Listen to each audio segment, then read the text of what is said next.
Hello guys, good evening বন্ধুরা। দেখো আমাদের আজ কালী পুজো। আমাদের ঘুগনি, কাবলি ছোলা দিয়ে ঘুগনি অলরেডি রেডি হয়ে গেছে।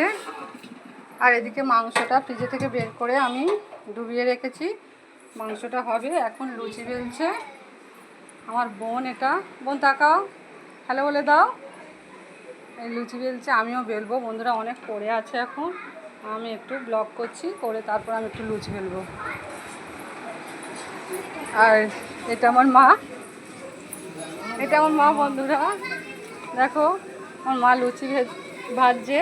এটা আমার ভাইয়ের বউ। কই হাই বলে দাও, হ্যালো বলে দাও। এটা বাপি, বাপি হ্যালো বলো, বাপি হ্যালো হ্যালো।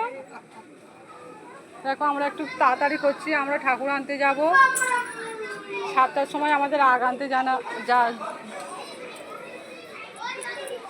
আনতে যাবো 7টার সময়। তো আমি এখন লুচিগুলো বেলবো। লেচি কেটে রেডি হয়ে আছে, অনেক কারি হয়ে আছে, ওদিকে ভাজাও কুইক হয়ে যাচ্ছে। আমরা এই লুচিটা করেই রেডি হব বন্ধুরা। তোমাদের সবাইকে নিমন্ত্রণ রইল। আর কে কোথা থেকে দেখছো একটু কমেন্টে জানিও প্লিজ। আমার ব্লগটা কেমন লাগলো, তোমরা আমাদের বাড়ি চলে এসো, তোমাদের সবাই নিমন্ত্রণ রইল। এখন রাখছি, বাই।